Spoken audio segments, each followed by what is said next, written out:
selamat hari Senin. Semangat ya. Saya Kak Rose kembali menemani Anda di acara Rumpi No Secret. Wow. Ditemani oleh Daniel di pojok sana dan tentunya sudah hadir beberapa bintang tamu yang akan berbagi ceritanya. Yang pertama ada Sheila Marcia. Hai Bu. Kita ketemu lagi dengan cerita yang baru lagi ya. Tapi sebelumnya kita ke pojokan untuk membahas apa yang sedang ramai dan gempar yang terjadi di luar sana, banyak menuai perhatian dan komentar netizen, baik itu untuk hal-hal yang datang dari dunia nyata maupun dari dunia maya.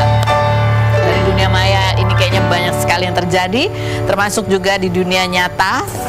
Ketika kemarin hari apa sih, seorang istri yang bernama Mawa itu datang ke kantor polisi diduga untuk melaporkan suaminya ya, sama seorang perempuan artis, katanya inisialnya IR gitu, atas dugaan perselingkuhan dengan buktinya CCTV. Nah ini banyak dugaan kemudian mengarah itu kepada Inara Rusli. Dan ini kalau aku tuh sampai ngeliatin gitu agak taunya agak terlambat, jadi aku lihat ini apa story-nya gitu kan.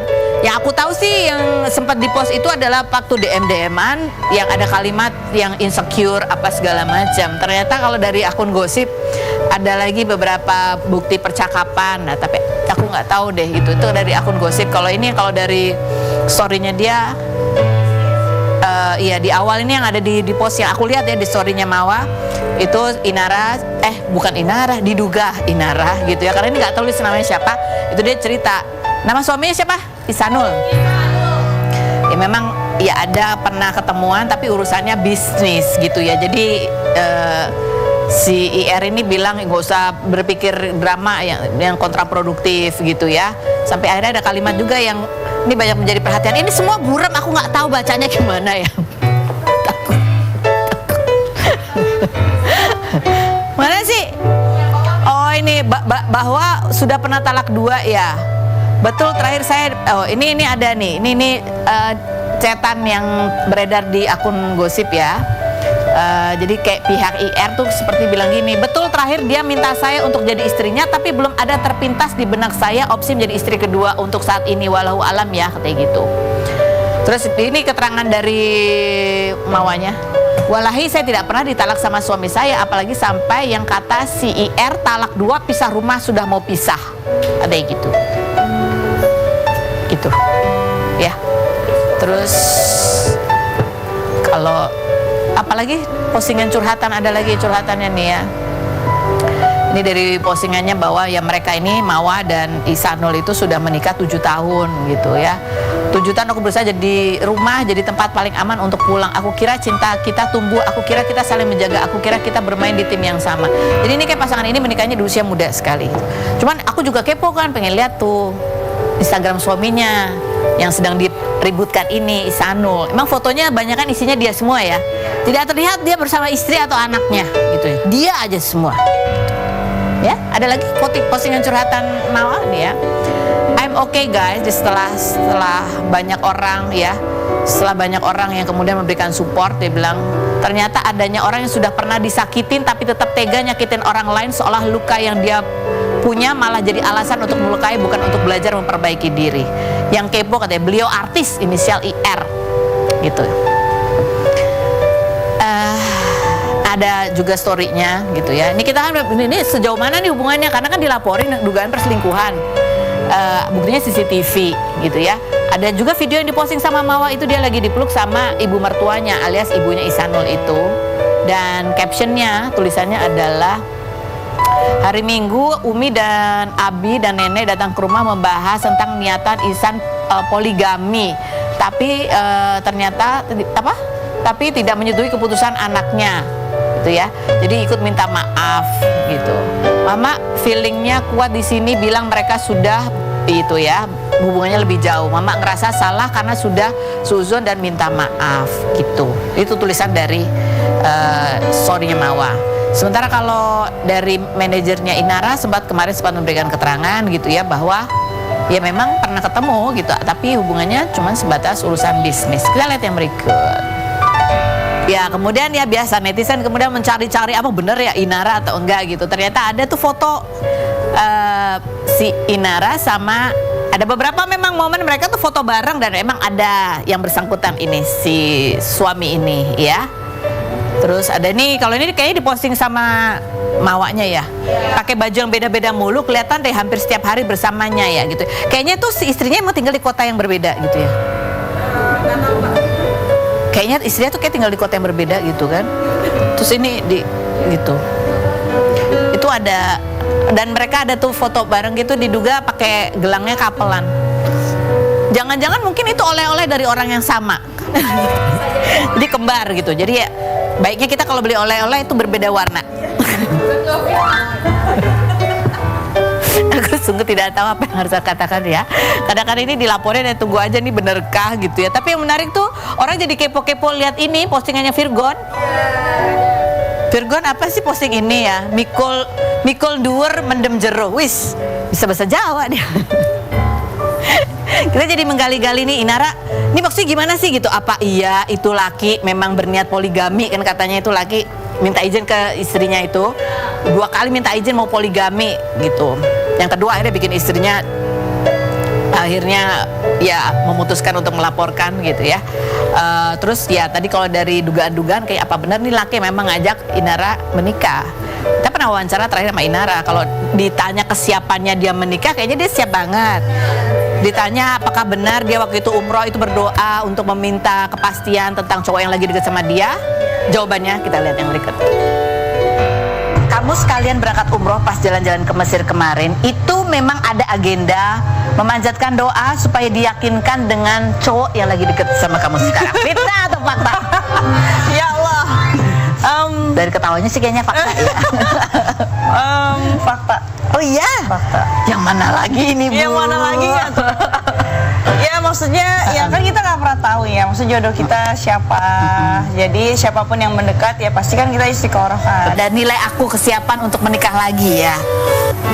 Insya Allah sih yang nggak mau jumawa juga ya? 10, 8 lah. Insya Allah sih ya 9. Siapa cowok itu kita nggak tahu ya. Komentar netizen coba kita baca yang berikut. Mbak, dari sosmednya suamimu sudah kelihatan banget dia sedang membangun image single. Gak ada satupun uploadan tentang istri atau anak. Virgon memasukkan Jule dan Inara ke dalam grup Virgon. Ternyata lu sama aja kayak gue gitu. Laki-laki akan menyesal ketika meninggalkan, tapi perempuan akan sembuh ketika melepaskan. Semangat kak, katanya gitu. Nah, laki-laki akan menyesal ketika, iya emang nggak juga. Wah iya, nggak juga ya. Tolong teman muslim yang cowok, kalau mau poligami beritahu istri pertamamu kalau dia nggak setuju cerai dulu baru kalian nikah. Kalau emang udah nggak tahan mau nikah lagi jadi korban pihak istri pertama sama anak-anak. Ini aku setuju ya, laki-laki harus bertanggung jawab gitu. Ya. Ini kan ya, udah laki-lakinya posting nggak ada istrinya nggak ada anak ya di Instagramnya gitu. Ya terus minta poligami, istrinya marah. Jadi huru haranya perempuan antar perempuan. Bukan aku membenarkan salah satu pihak ya, tapi laki ini kayaknya kebanyakan bebas gitu loh dari tanggung jawabnya nggak sih, Ran? Padahal kan dia yang melakukan ya nggak sih? Kan nggak ada kalau nggak, you know, dua-duanya sudah menjawab ya. Okay. Kak mau lihat video CCTV-nya katanya gitu. Maaf kak, nggak bisa share, memalukan banget katanya. Waduh, aku jadi penasaran nih kan. Entah siapa yang harus dipercaya selain Allah, manusia memang semua akan pret pada waktunya. Iya memang, betul sekali. Tapi itu si laki itu ya, laki-laki itu. Manajernya udah klarifikasi belum? Manajer Inara kan udah. Manajer laki-lakinya udah ngomong belum? Tuh, ngomong dong. Itu kita cari ya nanti ya, kita minta klarifikasi. Jadi ini siapa sebenarnya? Kamu tuh ngapain? Kamu tuh mau poligami masih apa sebetulnya gitu ya? Apa udah menikah atau gimana atau oke, baik kita ke Sila Marsia aja, kita lihat profilnya berikut ini. Baik, kita sudah bersama dengan Sila Marsia, apa kabar? Kamu kedinginan ya? Hah? Iya, anggap aja begitu. Dan ditutup takut dia masuk angin. Ini ada artikel yang mau kita tanya ya. Kamu memutuskan untuk menghapus tato gitu ya. Ini semua kenangan pahit gitu. Ini sebenarnya ada berapa banyak sih kalau boleh tahu ya? Aku nggak tahu berapa banyak Kak. Banyak banget. Karena aku nggak ngitung satu. Dan kedua emang ya keputusan-keputusan yang aku buat itu dulu kan sangat impulsif. Dari ya. umur berapa? Karena dari 16 atau 17 gitu. Jadi gimana ya? Dari masa kecil yang nggak mulus gitu, kemudian menjadi kumpul lah di hati menjadi kepahitan.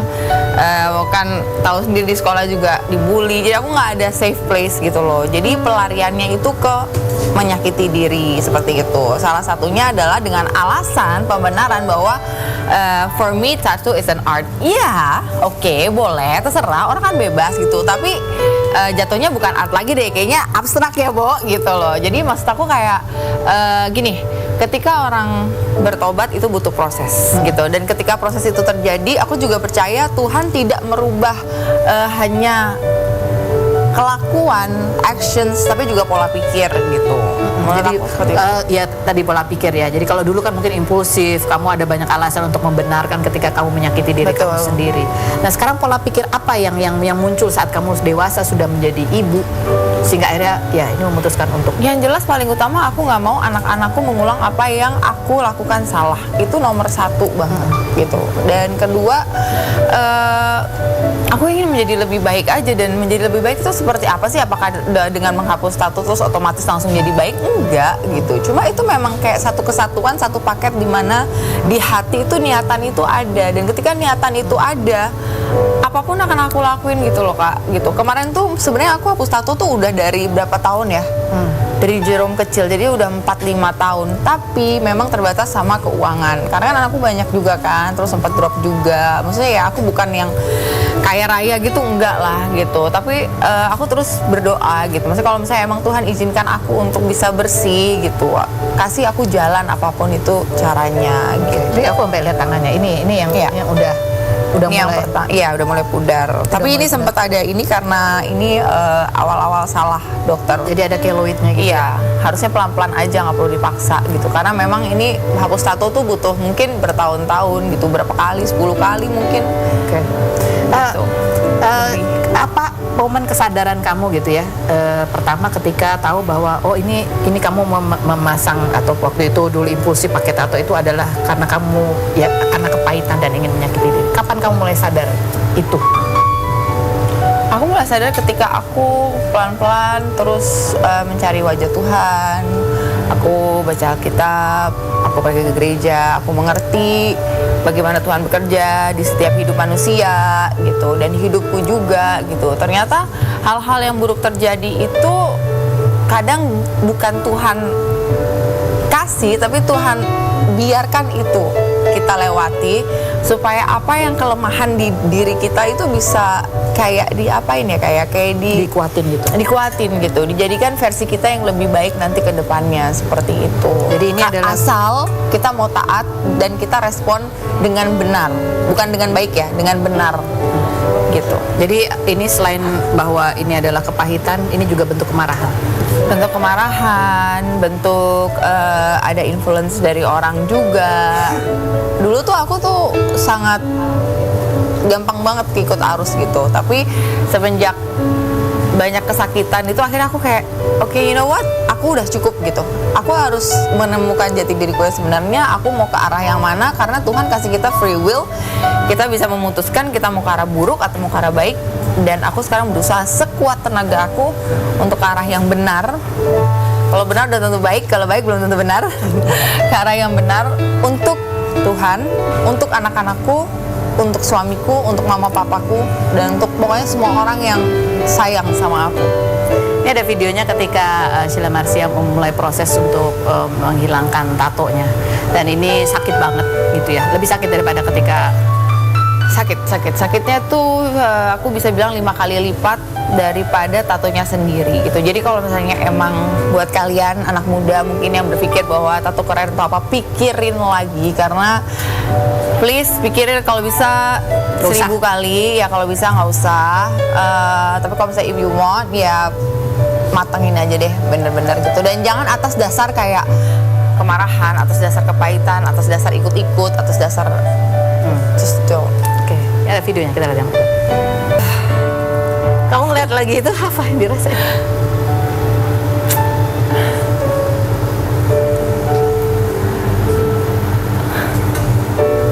Capek, Kak. Tapi untuk sampai ke detik ini tuh aku makasih banyak sama Tuhan gitu. Karena dia kan Cuma karena cintanya Tuhan aku bisa sampai di sini. Kalau nggak ada Tuhan, kalau Tuhan nggak hadir dalam hidupku, kalau aku nggak percaya Dia sampai detik ini, aku nggak tahu aku di mana. Bukan karena tatonya, bukan karena apanya, tapi kasihnya Tuhan yang nggak pernah habis.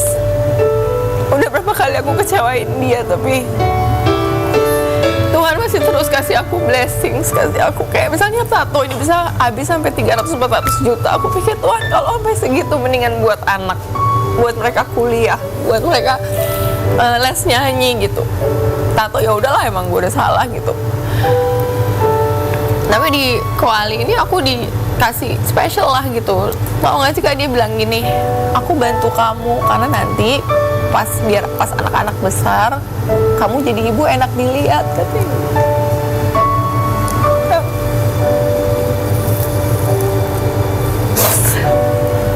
Karena capek juga gitu ngadepin netizen yang selalu kayak ya ini jelek-jelek, kayak I know it's jelek, you don't need to tell me. Kamu nggak perlu ngomong berkali-kali, aku juga udah tahu. Kenapa harus diulang-ulang terus gitu? Tapi ya emang resiko jadi public figure ya. Tapi aku harap walaupun aku pernah melakukan kesalahan yang luar biasa, tapi setidaknya aku bisa menjadi satu contoh produk untuk anak muda yang dimana nanti kalian lagi mencari jati diri. Please look at me.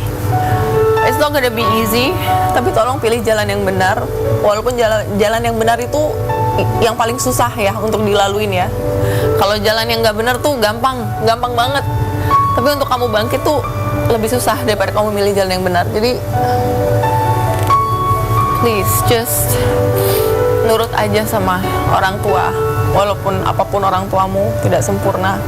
Karena di kepercayaanku ada bilang gini, ada 10 perintah Allah tuh ada bilang hormati orang tuamu. Dia nggak bilang hormati orang tuamu karena dia sayang kamu, karena dia nggak nyebelin, atau karena dia tidak pernah maki kamu, karena dia enggak. Dia cuma bilang hormati orang tuamu. Nurut aja, karena aku percaya orang tua pasti mau yang terbaik. Kalaupun ada orang tua yang error, just pray. Ya.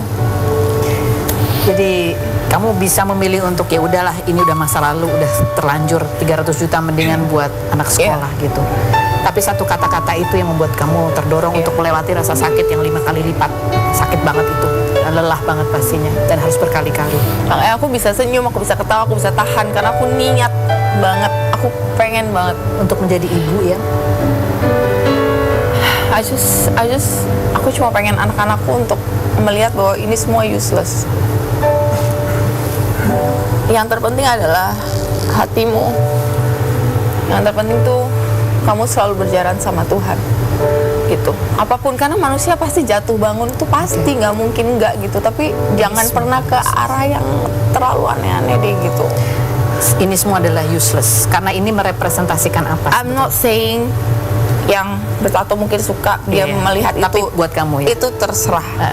Ini untuk diriku sendiri, ini yang aku rasa, karena mungkin tujuanku beda sama tujuan orang lain.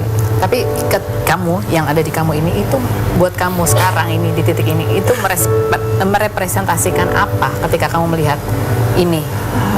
Kemarahan sih. Kemarahan. Iya, jadi makanya aku sempat komen kok, mungkin yang nggak akan aku hapus adalah tato nama anakku. Karena itu dibuat. Cuma mereka yang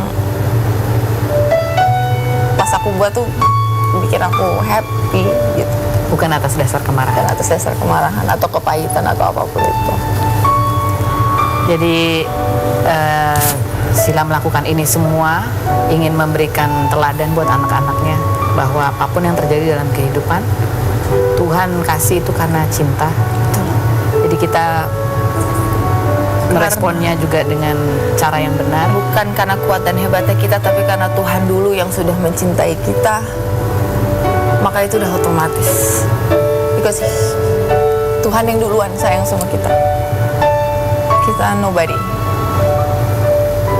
So buat yang penuh kemarahan dan lain sebagainya, marah itu wajar, sedih itu wajar gitu ya.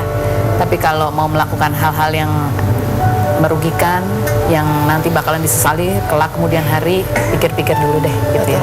Karena nggak ada keuntungannya juga untuk marah-marah terus, jadi nggak bisa berpikir. Mending take a breath, tenang dulu, bisa mikir dulu, baru ambil keputusan. Jangan pernah ambil keputusan di saat kamu benar-benar lagi marah, kacau dan marah. Nanti kita ngobrol lagi sama Sheila Marcia ya. Berikut ada Irma Dharma Wangsa. Kita lihat dulu profilnya berikut ini. Sama dengan Irma Dharma Wangsa ini sudah ada kemajuan dalam hubungannya bersama Irfan ya. Kemarin Irfan sudah men-DP rumah gitu ya kan. Kalau kemarin kan kamu minta uang panainya 5M. Iya. Dia udah DP rumah senilai 5M ya. Cuma DP-nya nggak salah sampai. narasi. Itu rumahnya tuh harganya cuma 1,3. Oke.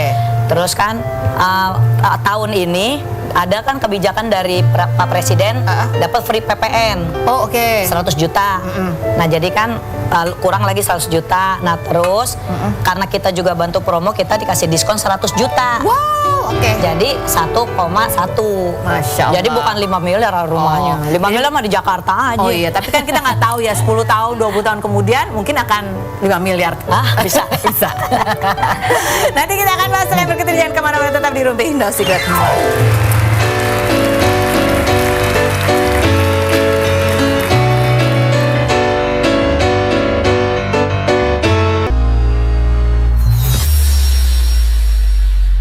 Ini nih unitnya. Aku sih belum pernah dan memang belum tahu. Jadi aku mau ngeliat ke dalamnya, boleh?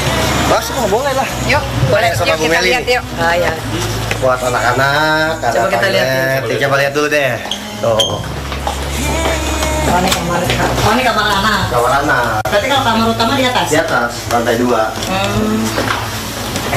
Punya 3 tuh anak. Iya. Buat ini 2, bawah 1, 3. Iya benar. Kamu punya anak berapa? Berapa aja dikasihnya? Gak banyak-banyak juga. Ya kan udah ada 1. Udah ada Gibran. Iya. Tambahnya. Jadi enak kalau punya anak kecil yang harus dijagain sebelahan. Ya, saya minum dulu saya. Udah. Nah. Lihat sini juga enak tuh kan. Tapi saya DP dulu tuh. Oke. DP dulu. Aku buatin tanda terima kwitansinya ya. Oke pemirsa, bismillah ya. Ini Irfan udah DP. Tinggal nanti dia pikir-pikir apakah dia maunya lebih ke KPR atau cash. Nyobain mobil barunya Babang Irfan. Tapi nih nape plastiknya gua nggak boleh lepas nih. Gua duduk nih kenyes-kenyes nih, kagak enak no. Aduh gatel. Pemanasan truk. Aduh mantap. Bahasa Inggris dikit bahasa Inggris. Ini kan awal tahun kemarin kan Irfan tiba-tiba datang mau ngelamar tuh, udah bawa uang 300 juta tuh ya kan. Sekarang dia udah mulai tuh DP rumah, beli mobil baru. Kalau dulu kalau ditanya keyakinan Irma berapa? Masih 10%. Sekarang udah berapa? Ya udah 60%-an lah. 60%. Karena aku udah targetin pokoknya tahun depan nih kalau emang kamu nggak jadi, nggak serius mah aku mendingan udahan. Oh, tapi kamu lihat dengan kesungguhan dia tuh mukanya agak cemas gitu ya ketika dia ngasih DP tuh ya. Kayak gitu. Gitu. Cemas, dia udah cemas banget deh pokoknya. Kamu ngeliat antara bingung dia mau ngeluarin duitnya atau gimana nggak ngerti juga ya gitu kan. Nah terus aku tanya nih, kok kamu bisa beli mobil juga nih? Kenapa bisa?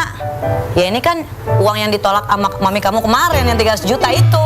Jadi mobil. Jadi beli mobil deh buat dia. Aduh Irfan, salah banget. Harusnya beli rumah 300 juta itu. Rumah 300 juta. Kalau mobil keluar dari showroom turun udah 20%. Iya benar. Beli emas harusnya Irfan dapat tinggi. Emas. Berapa dah? Ya udah jual. Oh salah. Kenapa aku yang ngatur duit orang? Ini kemarin juga Irfan datang ya ke anniversary papa mama kamu. Iya, Ya, betul. Masya Allah loh. Berapa tahun menikah? 50 tahun. Usia pernikahannya udah masuk ke emas ya kalau 50-an ya? Iya. Iya, usia pernikahan. Kan mami sama papi tuh, mami nikah muda 16 tahun. Oh, Masya Allah. Jadi masih ada sepupu 2 kali kalau di Makassar tuh nikah. Ini kan awal tahun kemarin Irfan sempat datang sama keluarganya ngelamar Irma gitu, tapi belum diterima ya sama orang tua ya. Belum.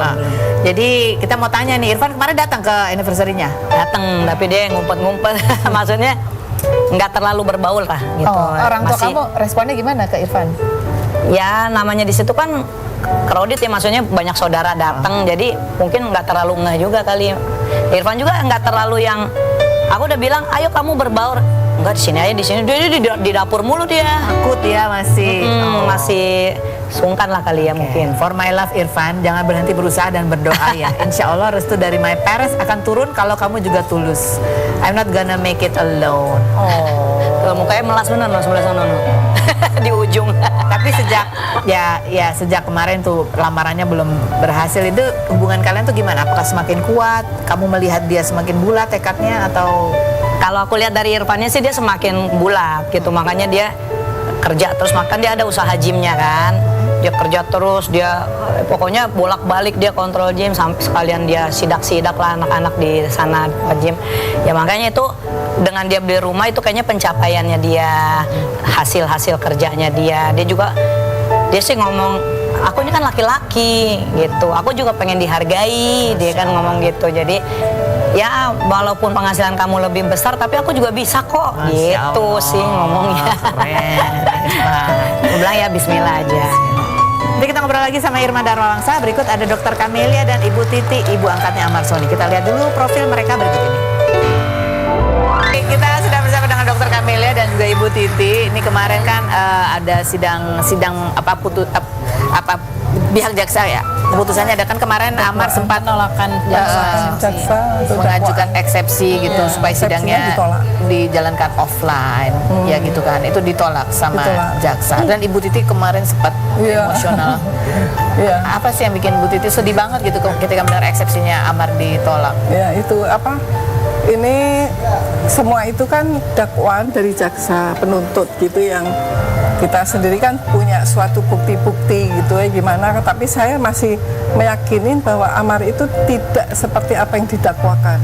Sekarang secara logika, misalnya barang itu masuk ke rutan, itu kan nggak mungkin, dan Amar itu di dalam rutan sedang menjalani suatu ikrahnya, dan sebenarnya ikrah yang ketiga itu dia penyalahgunaan narkotika, harusnya ya rehabilitasi. Tetapi ketika di penjara dan kejadian itulah ada di rutan itu yang saya menjadi kenapa kok yang Amar gitu, karena saya selama ini sebagai penggiat, sebagai penggerak dan sebagai dosen peneliti saya tahu gitu selama ini bagaimana kondisi-kondisi di lapas, saya diem. Maka di kasus yang ketiga itu saya masih diem, belum bicara. Nah sekarang ini saya bicara, itu perlu ada suatu edukasi buat masyarakat semua. Bila ada yang penyalahguna narkotika itu harus rehabilitasi. Begitu juga para pimpinan pejabat yang punya kebijakan, yang punya kekuatan, punya power, ketika itu adalah penyalahguna narkotika ya direhab. Karena ada sakitnya apa? Sakit edik. Nah rehab itu sudah termasuk adalah hukuman. Tapi hukuman dalam undang-undang itu ada rehabilitasi, jadi proses dipulihkanlah fungsi-fungsi saraf otaknya. Nah ini Bu Titi sendiri melihat bahwa Amar ini dalam kasus ini kemudian dibawanya ke Nusa Kambangan. Padahal kan harusnya biasanya kalau menjalani persidangan ada di rutan. Nah ini pendapat Ibu Titi sendiri. Nah itu yang saya kenapa ya mungkin pada saat sidang itu saya tidak bisa menahan itu kenapa Amar gitu. Karena pada saat saya ke Cipinang menjenguk terakhir itu sama dokter juga, Amar itu sudah saya bisa melihat seseorang yang menggunakan narkoba, menyalahgunakan, memakai pun saya sudah bisa melihat secara fisik. Matanya merah, diajak bicara tidak fokus. Kemudian kalau misalnya saya bicara kan ini dia matanya kemana-mana, dia tuh enggak. Udah fokus. Sudah fokus dan bicara juga lancar begitu gitu. Nah kemudian ketika siangnya pengacaranya itu ke Cipinang menjenguk Amar, tidak ada berita bahwa akan dipindahkan ke Nusa Kambangan, termasuk pada keluarga, termasuk ke dokter Lia. Dokter Lia ini kan 1 minggu 2 kali kan ke sana gitu, jadi semua tahu lah registernya, petugas-petugas yang ada di situ tahu. Ke saya pun tidak ada berita apa-apa. Tiba-tiba jam 12 malam saya udah tidur, ada WA dari dokter Lia, Ibu Amar bawa ke Nusa Kambangan. Wah saya malam sholat jam 3 itu, mau sholat tahajud itu saya baca sudah nggak bisa apa-apa gitu. Nah itu yang kok seperti ini gitu. Padahal yang lebih parah, ya kan? Yang lebih parah dan pejabat dan punya inilah gitu titel dan sebagainya nggak diperlakukan, dan itu jumlahnya kilo-kilo, kilogram-kilogram yang sudah top hukuman mati banding kemudian seumur hidup. Enggak dikirim ke Nusa Kambangan ketika Amar hanya penyalahguna narkotika 0,5 katakan begitu. Oh ada ya? Nah, itu kan saya yang di situ jadi sholat pagi subuh baru saya telepon gitu, sebentar saya juga nggak bisa menata apa-apa dan saya nggak bisa. Dan sebenarnya seperti sebelumnya pun Amar itu sudah dapat tekanan-tekanan bahwa cerita ke saya bahwa Bu, saya mau dipindah Nusa Kambangan. Saya masih menenangkan terus gitu. Oh, pokoknya harus banyak berdoa. Oke. Jadi sebelum kasus ini bergulir sudah ada tekanan dia akan dipindahkan ke Nusa Kambangan. petugas yang menyampaikan bahwa akan dikirim. Kemudian dibilang, kamu jangan bicara apa-apa, udah kamu jangan keluar-keluar. Saya bilang, kamu itu kan nggak pernah menghadapi wartawan, nggak ada yang wawancara, kamu di dalam, sudah kamu tenang. Oke, baik. Sampai itu kalau gitu jadi, ya itulah yang Yang bikin menyebabkan jadi sehingga emosi. saya, karena amar ini kan ada yang amar-amar lain gitu yang saya tahu. Oh, oke. Baik. Gitu. Nah, ini ketika ini ada artikel ya bahwa Amar itu sempat katanya meminta, ini kalau artikelnya bunyinya adalah meminta Dokter Camelia untuk menyampaikan pesan kepada Irish Bella. Terus ya, kalau di wawancara gitu, di ekspresinya Dokter Camelia kelihatan aura mukanya berubah gitu. Tadi juga begitu menyampaikan kepada Ibu mukanya langsung gitu. Ada apa sebenarnya? Kita akan bahas setelah berikut ini, jangan kemana-mana. Tetap di Rumpi.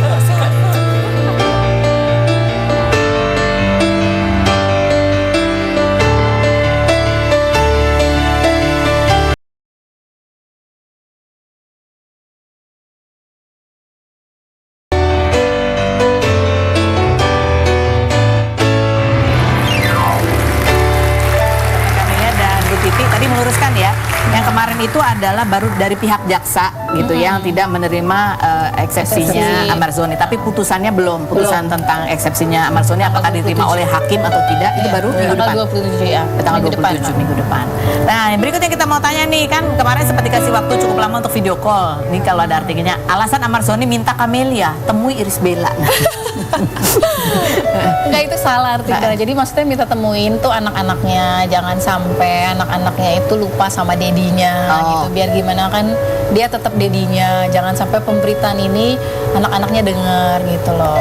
Cuman Bang Amar mintanya kayak gitu sebenarnya. Maksudnya temuin tuh kamu nemuin Ya, misalnya tolonglah hubungi, bukan temui tapi hubungi pihak Kuantan untuk anak-anaknya tuh ngasih tahu jangan sampai gitu. Dia punya kekhawatiran lah mungkin anak-anaknya. Terus dia juga minta video anak-anaknya ke Voice call. Iya, misalnya video lah untuk dedinya gitu. Nah, dia harus kangen sama anak-anaknya. Nah, ini kan ada juga yang menyoroti ekspresi kamu ketika Amar tuh ngomong gitu ya. Ada komentar sebenarnya kita lihat. Nah, kita mau tanya, pas nyebut Iris, dokter mukanya beda tuh gitu. Iya. Jatuhnya dokter jadi perantara Amar ke Iris. Emang iya? Enggak sih, cuma sok aja. Maksudnya kan karena kan belum jadi ya, misalnya belum jadi istri juga, jadi bukan ranah aku. Balik lagi kalau Bang Amar minta pasti aku nggak langsung ke pihak mereka, tapi pihak ke Adit dulu. Biar gimana kan masih ada Adit, masih ada adik-adiknya, masih ada tantenya. Gitu. Lebih punya Iyalah, kapasitasnya kapasitas gitu. lah, bukan kapasitas aku lah itu. Gitu. Oke. Jadi kan kamu sempet Amar kan minta supaya udah nikah aja gitu biar gampang ketemunya gitu. Ya sebenarnya nikah tuh karena dia tuh biar satset kalau ngurus-ngurus gitu loh, ngurus-ngurus berkas-berkas kayak Karena udah punya ngajuin status video gitu. call gitu kan. Itu kan harus nunggu adiknya, sedangkan adiknya kan juga punya pekerjaan, jadi agak lama. Nah, Amar kan tipenya emang nggak sabar ya orangnya. Oke. Jadi kenapa sih lu nggak ngurus nikah gitu loh, biar satu kakak. Jadi kalau apa-apa tinggal langsung aku yang ini tanpa perlu ngasih tahu adik-adiknya. Tapi waktu dikenalkan dengan saya juga udah bilang mau nikah, sampai bilang nanti nikah ibu sebelah saya. Oh, oke. Sampai begitu. Udah, jadi sebenarnya sudah direncanakan dari awal-awal lebih. Saya di perkenalan pertama itu ya memang serius Amar itu. Udah calon akan istri menikah. ya. Iya. Oke. Gitu. Dokter udah nggak bisa ngelak, udah ngomong sama Bu Titi gitu ya. Bu Titi dan Dokter Camelia, terima kasih banyak sudah memberikan informasinya. Sheila Marcia dan Irma, terima kasih sudah hadir. Irma, mudah-mudahan lancar, langgeng. Ya, kalau memang jodohnya dilancarkan semuanya. Sheila, semangat. Dan kita tunggu kabar selanjutnya dari persidangan Amar Zoni. Doain semua. Iya, terima kasih juga buat Anda semua yang sudah bergabung. Selamat hari Senin, semangat menjalani minggu ini. Kita ketemu lagi setiap hari di acara Rumpi.